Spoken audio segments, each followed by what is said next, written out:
നിങ്ങളുടെ favourite shows ഇനി ഒരിക്കലും മിസ്സാവില്ല. ഇപ്പോൾ C5 കാണും നിങ്ങളുടെ ഫേവറേറ്റ് ഷോ തികച്ചും സൗജന്യമായി.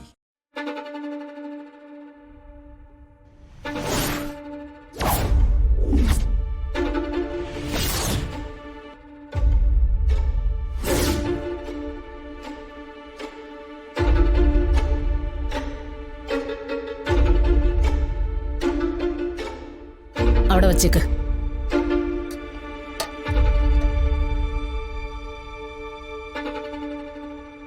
മേഘനാഥ,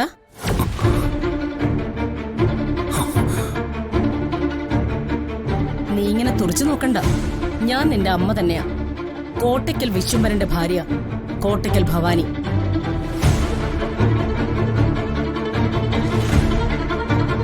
അറിയാം. പുതിയ പരിചയപ്പെടുത്തലൊന്നും വേണ്ട. അമ്മയ്ക്കിപ്പോ എന്താ വേണ്ടത് അത് പറഞ്ഞാൽ മതി.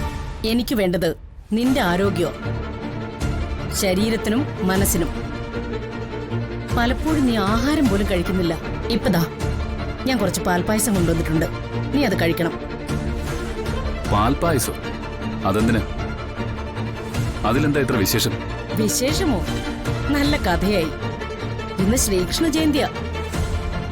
നമ്മൾ ഒരുമിച്ച് വേണം ഇന്ന് അമ്പലത്തിൽ പോവാൻ. എന്തിന്? അമ്പലത്തിൽ പോയിട്ട്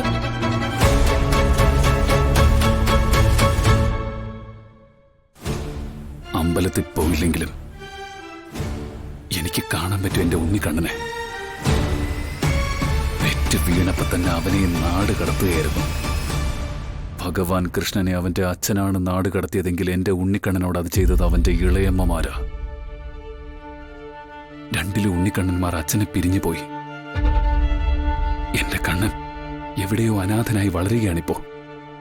അവനെ കണ്ടെത്തിക്കഴിഞ്ഞാലേ ഞാൻ ഇനി മധുരം കഴിക്കൂ.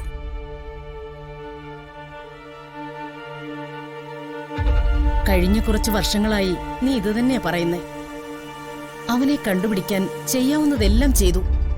എന്നിട്ടും ആളിനെ ഇതുവരെ കണ്ടുപിടിക്കാൻ പറ്റിയിട്ടില്ല.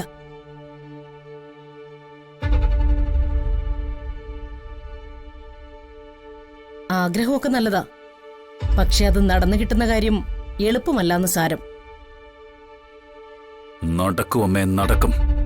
നടക്കണോ? അത് നടത്തിയെടുക്കും ഞാൻ.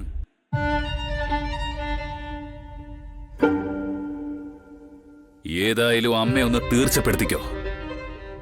എന്റെ ഉണ്ണിക്കണ്ണൻ, എന്റെ കാശിനാഥനെ കണ്ടുകിട്ടുന്ന ആ നിമിഷം ഞാൻ വീണ്ടും ഒരു സംഹാര താണ്ഡവമാടും.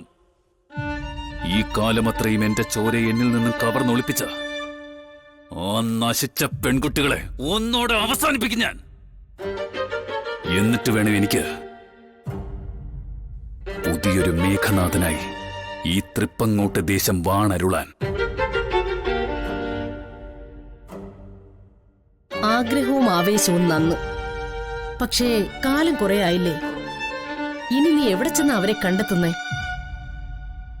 നിന്റെ കൺമുന്നിൽ അവര് വന്നു നിന്നാ പോലും നീ തിരിച്ചറിയോ? അതാ എനിക്ക് മനസ്സിലാവാത്തേ. നടക്കുമ്പോഴേ അമ്മ മനസ്സിലാക്കൂ. വർഷം എത്ര കഴിഞ്ഞാലും, ഏത് നരകത്തിൽ പോയി ഒളിച്ചാലും, എന്തൊക്കെ രൂപമാറ്റം സംഭവിച്ചാലും, എന്ത് വില കൊടുക്കേണ്ടി വന്നാലും ഞാൻ അവരെ കണ്ടെത്തും.